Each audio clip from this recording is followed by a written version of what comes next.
Hi everyone, welcome back from the coffee break.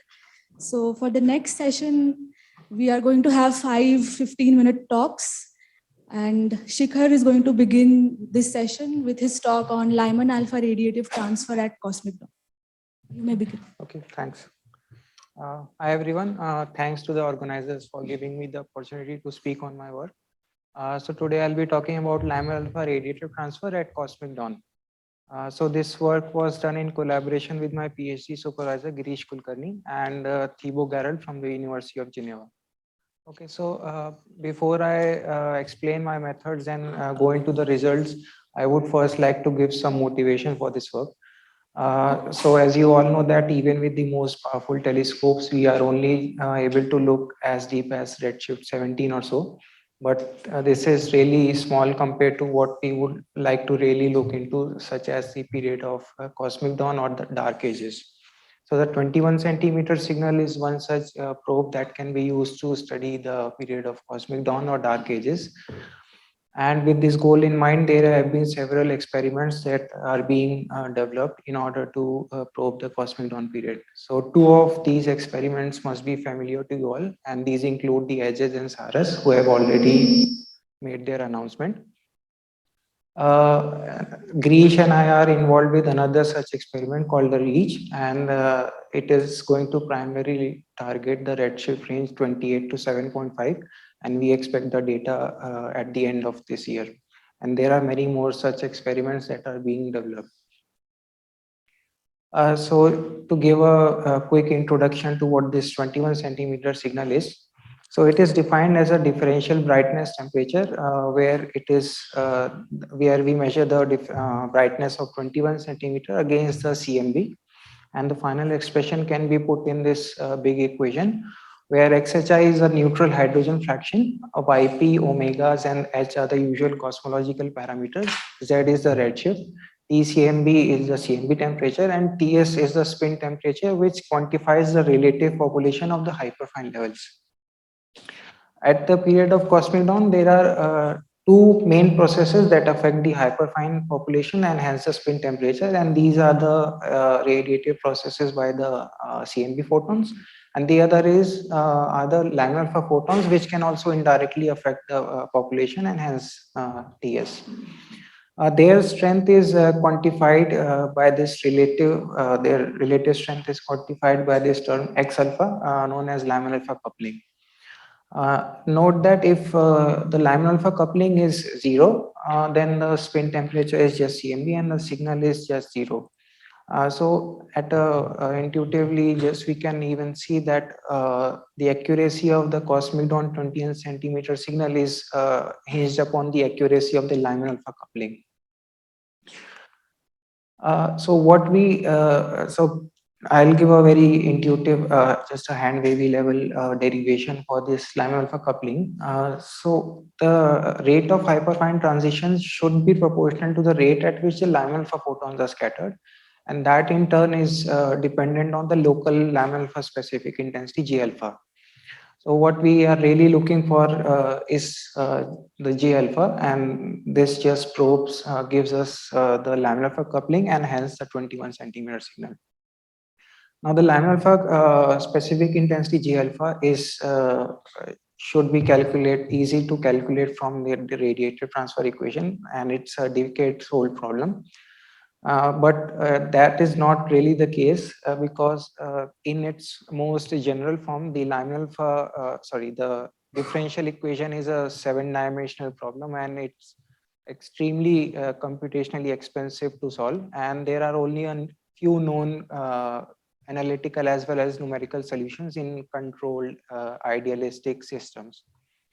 And we have found that for the 21 centimeter literature, most people have assumed a very taken a very simplistic approach where they just assume that the optical depth for the Lyman alpha photons is 0. In that case, the specific intensity can be put in this simplified form where epsilon is just the emissivity, and because tau is 0, the e to the minus tau, which is the absorption factor, just drops out. But we know that for the Lyman alpha photons, the optical depth is quite large, and this approximation should be is like a really severe approximation. Uh, Another interpretation of this tau is equal to 0 assumption is that we can say that the Lyman alpha cross section is assumed to be a direct delta function. So scatterings happen only when the photon reaches exactly at the line center, but we know that this the spectrum, the line profile is a broad function, and scattering should happen as a photon even when the photon is far in the wings as well. So we clearly need an improvement. Uh, we need an improvement from this approach, and here I'll like to highlight the approach taken by Rees, Fialkov, and Varkana recently. So instead of directly solving any differential equation, they follow a Monte Carlo approach to the radiative transfer, first devised by Loeb and Rybicki in 1999. So in this approach, what we do is that we choose randomly an optical depth tau from an exponential distribution and convert it into a real physical distance following this relation. And we repeat this process until the photon escapes the medium or just gets destroyed by dusk or something. And to give some idea of how this picture improves upon the previous naive approximation, I have taken this picture from Rees et al.'s work. And in this toy model, they want to show how this picture improves this. So on the left-hand side, consider there is a point source emitting uniformly and isotropically in a uniform medium.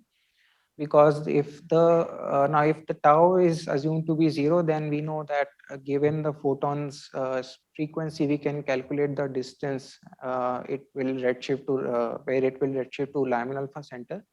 And in this case, the specific intensity profile just looks like a shell, as it is evident from the left hand side.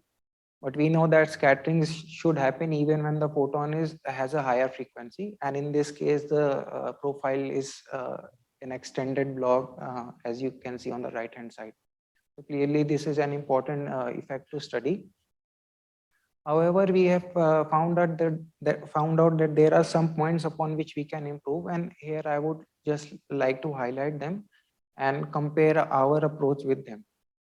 So we have found that Rees et al. Use approximate form for the Lorentzian, in which case the cross section just goes as 1 by 1 minus nu naught whole squared, whereas we are using a void line profile. So this approximation may be good in the wings of the line, but it is clear it is bound to fail when the photon reaches the line center.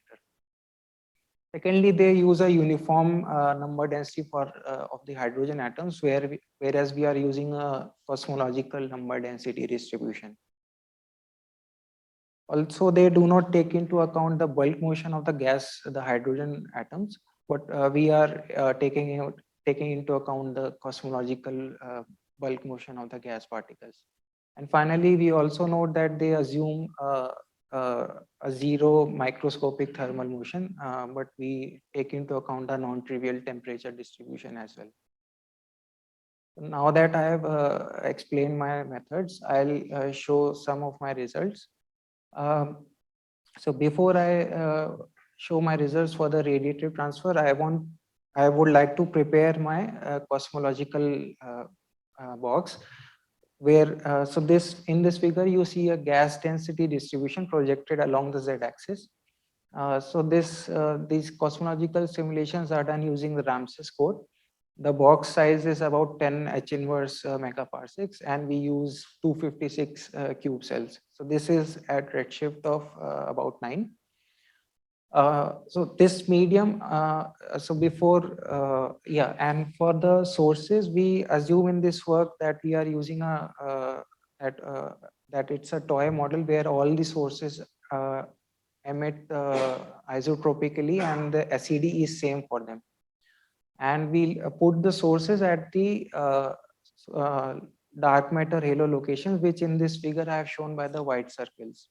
So with the sources set and the medium prepared, we are ready to do our RT simulation.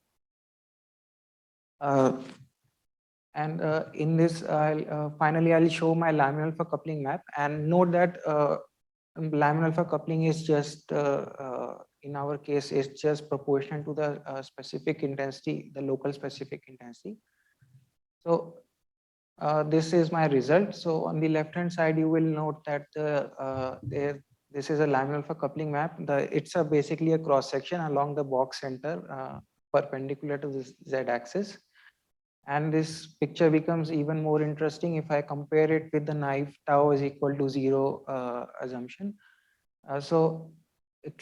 At once we can just compare these two figures and come to conclude that the laminar alpha coupling varies by several orders of magnitude from our simulations, whereas if tau is equal to 0, then the variation is really small, and on the average, overall average is also the value is quite high. Consequently, the 21 centimeter signal is also very large, and with that we can see from the right hand side panel. So on the right hand side, the overall magnitude of the 21 centimeter signal is large, and on the left hand side, that overall the signal is really small. So this is a direct consequence of the optical depth not being equal to 0 for the laminar alpha photons. Here I'll stop and I'll conclude with the summary of my talk. So we are studying the radiative transfer of laminar alpha photons at cosmic dawn using the the Monte Carlo approach, and we take into account the cosmological density and temperature distribution, as well as we take into account the bulk motion of the gas. Our preliminary results suggest that the global average, which is just the box average of the map that I showed, is significantly weaker compared to the tau is equal to 0 assumptions. For example, without radiative transfer effects, we found that the global signal is about 216 millikelvin, whereas with RT effects, it is about 28 millikelvin. So this is where I'll stop and take any questions. Thank you. I think we have time for some questions.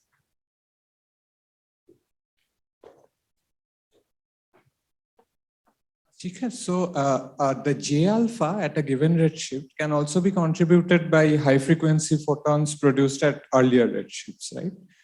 And yeah, which will be kind of, they will have tau almost equal to 0 because there's no absorption. Yeah, that is correct. So is that accounted for here? So no. So we do not take into account those photons. We just run a simulation on the current snapshot. So that may increase your X alpha to the very closer to the tau equal to 0. Okay, so we didn't think of that. Yeah, thanks for this. Your point.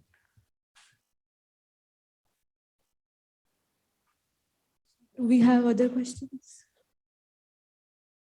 Okay, so let's thank Shikhar again.